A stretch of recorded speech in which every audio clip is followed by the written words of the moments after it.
آئین کی کوئی پامالی کی کوئی کسر چھوڑی ہے، مگر اس کے پیچھے جو سوچ ہے اصل وہ یہ ہے کہ عوام ان کے ساتھ نہیں ہے، اور جب عوام نہیں ہے تو پھر ہوگا یہی جو اب خبر آئی ہے، ایک بڑا استعفیٰ آ گیا ہے اور یہ پلاننگ کمیشن سے آیا ہے۔ Deputy chairman, vice chairman planning commission نے استعفیٰ دے دیا ہے، اور یہ نوٹیفیکیشن بھی آ گیا ہے جی، شہباز شریف نے ان کا استعفیٰ منظور بھی کر لیا، اس نوٹیفیکیشن کی کاپی میرے پاس ہے۔ The Prime Minister has been pleased to accept the resignation of Mr. Mahmood Jahan Zeb Khan from the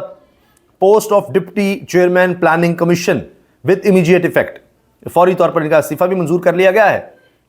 اس طرح آپ نے پہلے FBR کا چیئرمین کا دیکھا تھا، تو کشتی جب ڈوب رہی ہوتی ہے تو اسی طرح سے ہوتا ہے۔ اب یہ وہ کمیشن ہے جس نے پلاننگ کرنی ہے آگے کی 5 سال 10 سال 15 سال، اور احسن اقبال صاحب کو یہ صاحب پسند نہیں آ رہے تھے، تو احسن اقبال بھی کہتے تھے جی میں چھوڑ جاؤں گا، یہ وہ دھمکیاں شمکیاں وہ دیتے تھے اور وہ اپنے طریقے سے چیزوں کو چلانا چاہتے تھے، تو اب ان کے لیے راستہ خیر ہموار ہو گیا۔ مگر اس استعفے کا ایک اور مطلب بھی ہے کہ حکومت ڈیلیور نہیں کر پا رہی، اور نظر آ رہا ہے کہ مستقبل میں کچھ نہیں ہوگا، تو لوگ بدنامی نہیں لینا چاہ رہے، جہاں جہاں جو بیٹھا ہے، چاہے وہ FBR میں ہے چاہے پلاننگ کمیشن میں ہے، وہ جان چھڑانا چاہ رہا ہے، کیونکہ حالات کیا ہیں کہ جیو ٹی وی کی طرف سے ان کی ویب سائٹ پر یہ سروے شیئر کیا گیا ہے۔ میں اس لیے جیو کا حوالہ دے رہا ہوں کہ جیو کو تو نون لیگ اور یہ موجودہ حکومت اپنا چینل سمجھتی ہے نا۔ 94% پاکستانیوں کو روزمرہ استعمال کی اشیاء کی خریداری میں مشکلات، سروے جاری ہو گیا ہے۔ 94%، آپ سوچئے صرف 6% لوگ ہیں جن کو مشکلات نہیں ہیں کہ روزمرہ کی چیزیں خرید رہے ہیں، اچھا جی گزارا ہو رہا ہے۔ 94% لوگ کہہ رہے ہیں کہ پاکستانی ہیں، جو 94% پاکستانی کہہ رہے ہیں کہ ہم روزمرہ استعمال کی اشیاء نہیں خرید پا رہے، بڑی مشکلات ہیں ہمیں۔ اور یہ بھی نظر آ رہا ہے کہ مثبت اشاریوں کے باوجود ملکی معیشت پر پاکستانیوں کے اعتماد میں کمی آئی ہے۔ یہ افسوس پاکستان کی جانب سے جاری کیے گئے کنزیومر کانفیڈنس سروے کے مطابق معیشت کو مضبوط کہنے والے پاکستانیوں کی شرح 16% سے 13% پر آ گئی، جبکہ معیشت کو کمزور سمجھنے والوں کی شرح 1% اضافے کے بعد 69% ہو گئی۔ سروے کے مطابق مستقبل میں معاشی بحالی سے مایوس پاکستانیوں کی شرح 19% اضافے کے بعد 70% ہو گئی ہے۔ جب سے حکومت آئی ہے لوگوں میں مایوسی مزید بڑھتی جا رہی ہے، ابھی اور اس میں اضافہ ہوتا جا رہا ہے اور اضافہ ہوتا جا رہا ہے، تو 70% لوگ مایوس ہو چکے ہیں، جبکہ معاشی بہتری کے لیے پرامید افراد کی شرح 10% کمی کے بعد 12% دیکھی گئی ہے۔ اپنی مالی حالت میں بہتری سے مایوس پاکستانیوں کی شرح بھی 19% اضافے سے 67% 67% ہو گئی ہے۔ روزمرہ استعمال کی گھریلو اشیاء کی خریداری میں مشکلات کا کہنے والے پاکستانیوں کی شرح 4% اضافے کے بعد 94% ہو گئی، جبکہ بچت کی صلاحیت نہ ہونے کا کہنے والے پاکستانیوں کی شرح 5% اضافے کے بعد 90% پر دیکھی گئی ہے۔ یہ ہے جناب جو سروے ہے، یہ ہے حکومت کی کارکردگی جس کی وجہ سے استعفے آ رہے ہیں، اور کارکردگی یہی رہے گی۔ اس میں آپ یقین جانیے کہ مجھے کسی تجزیے کی ضرورت نہیں ہے، کوئی بڑی پیشگوئی کرنے کی ضرورت نہیں ہے، یہ میں آپ کو وثوق سے کہہ سکتا ہوں۔ اس کی وجہ یہ ہے کہ دنیا کی تاریخ گواہ ہے، حالیہ تاریخ گواہ ہے، پچھلے 2.25 سال گواہ ہیں، اس حکومت نے اپنی حرکتیں نہیں بدلنی۔ جب کوئی حکومت یہ حرکتیں کرتی ہے کہ اس نے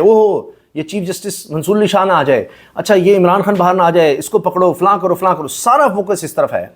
تو پھر یہی حالات ہوں گے۔ اب تو یہ خبر تک آئی ہے، علیمہ صاحبہ نے، عمران خان کی بہن نے خبر شیئر کیا ہے کہ مشکوک گاڑیاں رات گئے ڈیرہ جیل کے باہر نظر آئی ہیں، مشکوک لوگ نظر آئے ہیں، ویسے کسی کو آنے جانے نہیں دیا جاتا، یہ کون ہیں؟ عمران خان کی زندگی کو خطرات ہیں، لیڈرشپ اس طرح سے اس چیز کو نہیں دیکھ رہی، اگر عمران خان کو کچھ ہوا تو پھر لیڈرشپ جو ہے تحریک انصاف کے لوگ بھی اس میں ذمہ دار ہوں گے، باقی جو موجودہ سسٹم ہے، یہ جو حکومت ہے یہ تو ہے ہی، تو ان کی جان کے در پہ ہیں، کچھ سمجھ نہیں آ رہی کہ کیا ہو رہا ہے، سختیاں بڑھ رہی ہیں، بدتمیزی اب وہ DSP بھی کرنے لگ گیا ہے، اور بات بھی نہیں کرنے دے رہے، عمران خان سے ملنے نہیں دے رہے، صحافیوں کو رکاوٹیں ڈال رہے ہیں کہ کوئی سوال نہیں کرنا، الگ سے آ کر ان کو کہتے ہیں خبردار کوئی سوال کیا، کہیں جا کر رپورٹ کیا، اگلی خطوں میں بھی نہیں آنے دیں گے، کس طرح کا اوپن ٹرائل ہے۔ تو یہ بھی بڑا ایک خوفناک منظر علیمہ صاحبہ نے پیش کیا ہے کہ پتہ نہیں کیا ہونے جا رہا ہے۔ بہرحال اللہ تعالیٰ خیر کرے، کیونکہ ڈیسپریٹ حکومت ہے، عوام کی حمایت یہ کھوتی چلی جا رہی ہے، پہلے ہی ان کے پاس نہیں تھی، تو یہ کچھ بھی کر سکتے ہیں، آئین کے ساتھ، اداروں کے ساتھ، اپوزیشن کے ساتھ، مخالفین کے ساتھ، کچھ بھی۔ پہلے ہی آپ نے دیکھا کیا ہے، ابھی تو اور 8 ستمبر سے خوفزدہ ہو کر، اس کے جلسے اور خوفزدہ ہو کر بتایا جا رہا ہے کہ مریم صاحبہ نے کہہ دیا ہے کہ سارے تھانے دار اور ایکٹیو ہو جاؤ اور چھاپے مارو اور گرفتاریاں کرو، تو یہ حالات کسی طرف بھی جا سکتے ہیں، اور جو کوئی جس میں کوئی ضمیر ہے، کوئی تھوڑی سی اہمیت بھی باقی ہے، تو وہ ان کو چھوڑ کر جانا چاہتا ہے اور وہ ان کے ساتھ کام نہیں کرنا چاہتا۔ ابھی آپ دیکھ لیجیے فضل الرحمان صاحب نے انکار کر دیا ہے، شہباز شریف صاحب بھی گئے ہیں، آئیں ہمارا ساتھ دیں، انہوں نے کہا نہیں جی بس کافی ہے، تو فضل الرحمان صاحب سیاستدان تو بڑے ہیں ہی، ان کو بھی چیزوں کی سمجھ ہے کہ موجودہ حالات میں نہیں جانا، ورنہ اقتدار کی سیاست مولانا فضل الرحمان سے بہتر تو کسی کو نہیں آتی، وہ تو بھاگ کر جاتے، لیکن کہتے ہیں جی آپ کے ساتھ ہم نہیں چل سکتے، یہ حکومت کے ساتھ نہیں چل سکتے،